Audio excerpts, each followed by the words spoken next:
Hello दोस्तों, welcome to सीको C A student. मेरा नाम है आशीष और आज हम बात करेंगे एस पी ओ एम के सब्जेक्ट कॉस्टिंग की। अगर आपको लॉ की वीडियो देखनी है तो नीचे डिस्क्रिप्शन बॉक्स में जाके देख लें, क्योंकि दोनों की स्ट्रैटेजी अलग है, इसलिए मैंने अलग अलग वीडियो बनाई है। तो पहले हम बात करेंगे कॉस्ट। मैं इसको कॉस्ट बोलता हूँ, वैसे ये एस सी एम पी है क्योंकि हम जानते हैं इसमें स्ट्रैटेजिक मैनेजमेंट है और सब कुछ है। देखो, इसमें मैं बहुत ढंग से बात करने वाला हूँ इस पेपर के बारे में, क्योंकि इस पेपर के बारे में जो अभी मिथ चल रही है ना मार्केट में, मुझे उसको सुन के बहुत गुस्सा आता है। मुझे नहीं समझ आता कि बच्चे, मतलब टीचर्स और बच्चे, इसको इतना घुमा क्यों रहे हैं। वरना इतना, देखो, पहले ये पेपर एक टाइम पे मुश्किल हुआ करता था जिसमें बच्चे फेल हुआ करते थे, बट अभी ऐसा बिल्कुल नहीं है। बल्कि लॉ में अगर मैं बच्चों को बोलता हूँ 10 दिन दो, तो यहाँ तो मैं बोलता हूँ बस 7 दिन दो। देखो, आपको एक चीज़ बताता हूँ, पहले तो बताता हूँ पेपर के बारे में, और फिर एक एक डाउट सारे लेके चलूंगा जो भी बच्चों ने भेजे, और सारे डाउट बहुत अच्छे हैं, आपके सब कुछ क्लियर हो जाएगा। पहला, मैं एस पी एम की बात करूंगा। थ्योरी और न्यूमेरिकल कितना कितना पोर्शन आता है, तो आप मान के चल लो आपके पेपर में जो प्रैक्टिकल पार्ट है वो 20 नंबर से ज़्यादा नहीं आएगा, बाकी सारा थ्योरी आएगा। हो सकता है आपका, सॉरी मैं 20 नंबर बोल रहा हूँ, I am really sorry, 20 questions, मतलब 50 क्वेश्चन में से 20 क्वेश्चन से ज़्यादा आपका न्यूमेरिकल नहीं आएगा, मतलब 40 नंबर से ज़्यादा आपका न्यूमेरिकल नहीं आएगा। तो 20 क्वेश्चन आप लगा लो न्यूमेरिकल्स के, ठीक है। अब ध्यान से सुनना, न्यूमेरिकल में भी जो 10 क्वेश्चन होंगे ना, वो आप इजीली भी मैनेजेबल कर लोगे। मतलब वो कैसे पढ़ने हैं मैं अभी बताऊंगा, ठीक है। और जो बाकी के 5 6 7 8 क्वेश्चन होंगे ना, वो इतने हार्ड होंगे कि आपने कहीं से भी प्रैक्टिस कर रखा हो तब भी वो बहुत मुश्किल से निकलेगा उसका आंसर। मतलब बहुत टाइम लगेगा और बहुत टाइम कंज्यूमिंग होगा और बहुत मुश्किल से निकलेगा।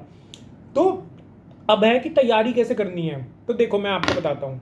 अगर आप कॉस्ट के, मतलब एस के पुराने स्टूडेंट्स हैं, मतलब आप पहले से क्लासेस ले चुके हैं, तो मैं आपको यही बोलूँगा कि आप अपनी पुरानी स्टडी मटेरियल उठाइए, उसमें से देखिए कि कितना सेम है। पुराने टीचर के नोट्स मत उठाइए आप, क्योंकि नोट्स उठा सकते हैं बट देख लेना कि सेम कितना है, वो मार्क कर लेना। क्योंकि न्यू स्टडी मटेरियल ही आपका भगवान है, न्यू स्टडी मटेरियल ही आपका सब कुछ है। उसमें से मार्क कर लेना। जो नया है वो स्टडी मैट से पढ़ लेना, जो पुराना है अपने पुराने मटेरियल से पढ़ लेना। थ्योरी अच्छे से कर लेना, हर चीज़ की, हर न्यूमेरिकल पार्ट की भी आपको एप्लीकेशन आनी चाहिए। अगर आपको फॉर्मूला आता है, फॉर एग्जांपल आप अगर टीपीएम कर रहे हैं, उसमें ओ ई जो है उसका आपको अगर फॉर्मूला आता है, उसके सारे क्वेश्चंस देख लो।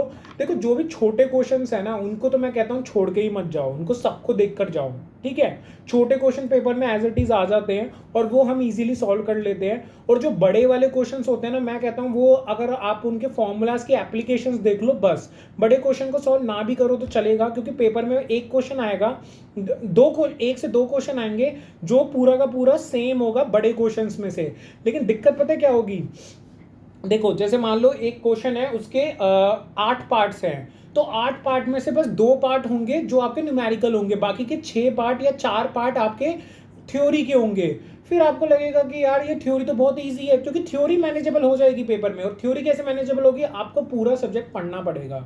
तो जो आपका सेम था पहले से वो आपने पढ़ लिया, और आप न्यू स्टूडेंट हो तो मैं कहूँगा कि आप न्यू जो आईसीआई का मटेरियल है वो आप पूरा का पूरा पढ़ के जाएं, पूरा रीड करें, मार्क करें। और जो भी आपका प्रैक्टिकल सब्जेक्ट है, सॉरी प्रैक्टिकल क्वेश्चंस है, छोटे वाले क्वेश्चन सारे कर लें, और बड़े वाले क्वेश्चंस मैं कहूँगा स्किप कर सकते हैं, लेकिन फॉर्मूलाज अच्छे से कर लेना, एप्लीकेशन आनी चाहिए। क्योंकि मैंने सच में पेपर देखा है, 10 क्वेश्चन होते हैं ना थ्योरी न्यूमेरिकल वाले, वो इजीली सॉल्व हो रहे हैं, बिल्कुल डिट्टो। उन्होंने जो इलेस्ट्रेशन होते हैं और बाकी सारे क्वेश्चंस होते हैं उन्हीं से सेम बना दिया है। लेकिन इन्होंने क्या किया है, जो 5 6 क्वेश्चंस है ना उनको बहुत टफ बनाया है। जैसे मैं आपको एक एग्जांपल देता हूँ, स्टैंडर्ड कॉस्टिंग है, बहुत ही बेकार चैप्टर है, बहुत ही लेंदी चैप्टर है, वरना अच्छा चैप्टर है, मैं बेकार नहीं कहूँगा, बच्चों को वो बेकार लगता है, लेकिन वो लेंदी है।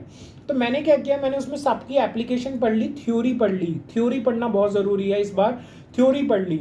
अब क्या हुआ, प्लानिंग वेरिएंस, ऑपरेशनल वेरिएंस मुझे सब आता है, ठीक है, मुझे वैसे सब आता था, वेरिएबल ओवरहेड ये सब आता था, सेल्स सब कुछ आता था।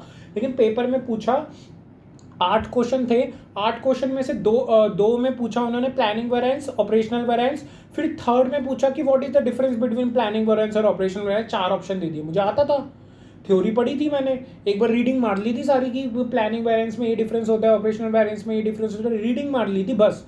मैंने कोई लर्न नहीं किया था, बस रीडिंग मारी थी और रीडिंग मेरे को याद आ गई थी। अब ऑपरेशनल और प्लानिंग मैंने छोड़ दिया, बाकी के 4 क्वेश्चन मैं पक्का बता रहा हूँ मेरे फुल आए होंगे, क्योंकि वो इतने ईजी थे, बहुत ईजी थे। अगर क्वेश्चन न्यूमेरिकल में मुश्किल पूछेगा तो थ्योरी में इजी पूछेगा, बाकी सारी भी थ्योरी हो जाएगी। अब बात आती है बुक्स, तो बुक्स मैंने आपको बता दिया, अगर आप पुराने स्टूडेंट्स हैं तो मार्क कीजिए कितना सेम है और पुरानी बुक से पढ़ लीजिए, कोई दिक्कत नहीं है। जो नया है वो भी आपको पढ़ना है, जैसे मैकक्लिंस लॉ है, इसके अलावा आपका वो जो एक बॉक्स होता है जिसमें वो स्टार का वो लाइफ साइकिल में जो आता है वो पढ़ लेना। जितने भी आपके नए नए आए हैं लॉज आए हैं वो पढ़ लेना। चैप्टर नंबर 7 है वो नया है, चैप्टर नंबर 5 नया है, चैप्टर नंबर 6 जो प्राइस स्विंग वाला है वो आपका काफ़ी हद तक उसमें टॉपिक ऐड हुए हैं। फर्स्ट चैप्टर जो था उसमें भी काफ़ी सारे टॉपिक्स ऐड हुए हैं, तो ये सब आपको पढ़ना पड़ेगा, ठीक है। वो ज़रूर पढ़ लेना, रीडिंग मारने में कुछ नहीं जाता है। अब बात आती है एमसीक्यू, क्या सर पेपर में सेम आएंगे, तो answer is big no. ICI का स्टडी मटेरियल के सारे क्वेश्चंस, उसका एमटीपी आईसीआई का बिल्कुल सेम नहीं आएगा, आपको नए क्वेश्चन पेपर उधर मिलेंगे। अगर आप किसी टीचर के एमसीक्यूज कर रहे हैं, 250 300 500 हज़ार क्वेश्चन टीचर्स ने उतारे हैं, 250 रुपये की किताब बेच रहे हैं अपनी, प्लीज़ मत खरीदो यार, प्लीज़ अपना टाइम वेस्ट मत करो। बेटर है अपनी स्टडी मटेरियल को रीड कर लेना, एक बार 2 बार। एक बार तो मैं कहता हूँ रीड करो, या अभी मैं बताऊंगा कितनी बार रीड करना है, लेकिन यार उसको रीड करो, ज़्यादा से ज़्यादा थ्योरी पढ़ो, ज़्यादा से ज़्यादा इलस्ट्रेशन सॉल्व करो, ठीक है। इलस्ट्रेशन सॉल्व करने में भी ज़्यादा टाइम नहीं खर्च करना, थ्योरी रीड करो ज़्यादा से ज़्यादा, उसमें टाइम खर्च करो। एमसीक्यू सॉल्व करने में टाइम खर्च करोगे एक भी सेम नहीं आएगा, सारी की सारी निराशा आपको होगी पेपर में। मैंने बच्चों को देखा पेपर देते हुए एसटीएमबी का, मैं मजाक नहीं कर रहा, बच्चों के पेपर अच्छे नहीं गए, कईयों के बहुत अच्छे गए, ठीक है। तो दोनों में डिफरेंस यही होता है, यही क्रिएट करता है। जो ये फालतू का टीचर्स बेच रहे होते हैं ना अपने आप को, जो टीचर सबसे ज़्यादा अपने आप के मटेरियल बेच रहा होता है ना, मैं सच बताऊँ ना, वो बंदा सबसे ज़्यादा नोट छापना चाहता है, वो सबसे ज़्यादा अपनी क्लासेस बेचना चाहता है, इसलिए वो अपने ज़्यादा से ज़्यादा नोट्स निकालेगा, 250 300 500 क्वेश्चन, 1000 क्वेश्चन निकालेगा, ठीक है। तो इन टीचर से आपको बच के रहना है। मैं टीचर्स का नाम नहीं लेना चाहूँगा, मेरी किसी टीचर से लड़ाई नहीं है, बट इन टीचर से प्लीज़ बच के रहो, जो जितना ज़्यादा वो ज्ञान देगा ना कि भैया देखो मैं तो इतने घंटे की क्लासेस दे रहा हूँ तो मेरे पास कुछ स्पेशल होगा, भैया उसके पास कोई स्पेशल चीज़ नहीं है, ठीक है। अच्छे टीचर्स के पास जाओ, वरना अपना खुद पढ़ो, मैं तो यही कहूँगा। इन दोनों एग्जाम के लिए खुद भी पढ़ सकते हो। अब बात होती है नंबर ऑफ डेज कितने देने हैं, तो देखो मैं लॉ में तो बोलता हूँ कि मिनिमम 10 दिन दीजिए, लेकिन मैं यहाँ एससीएमपी में बोल रहा हूँ 7 दिन भी काफ़ी है। मैंने 6 दिन पढ़ा था, 6 में से 4 दिन शुरू के मेरे थोड़े फैमिली में ही चले गए थे, लास्ट के 2 दिन थे जो मैंने अच्छे से पढ़े थे, लेकिन 4 दिन में मैंने पढ़ाई की थी। मैं ये नहीं बोलूँगा मजे मजे में कि भैया मैं तो लास्ट के 2 दिन में ही पढ़ के पास हुआ हूँ, देखो मेरे इतने अच्छे नंबर आ गए, मैंने लास्ट के 2 दिन पढ़ाई की थी, अब मेरी तारीफ करो, नहीं। सच में मैंने 6 दिन पढ़ाई करी थी, और उन 6 दिन में भी मैंने सारी थ्योरी रीड करी थी, क्वेश्चन सॉल्व किए थे, सारे फॉर्मूलाज लिख लिए थे, और पेपर में मैं आराम से मैंने पेपर किया था। लेकिन मेरे को जब मार्क्स आए थे, मेरे को इतना पता था मेरी क्लास में जहाँ मैं बैठा हुआ था वहाँ सबसे हाईएस्ट मेरे मार्क्स थे, और वो खुशी का लेवल बहुत अलग होता है यार। मुझे तो पता भी नहीं था पेपर देते वक्त कि मैं पास होऊंगा कि नहीं होऊंगा। जब मैं देख रहा था ना, मैं ऐसे देख रहा था यार 50 क्वेश्चन है, 25 क्वेश्चन ठीक होने चाहिए, मैंने कहा क्या पता 20 ही हो, क्या पता 24 ही हो, डर लग रहा था। लेकिन मुझे नहीं पता था कि क्लास में सबसे हाईएस्ट मेरे आ जाएंगे। तो बात होती है यहाँ पर पढ़ाई की, भाई पढ़ाई कैसे करनी है, टीचर्स पे मत भागो, अच्छा टीचर चुनो, या तो मत चुनो, या खुद पढ़ लो, ठीक है।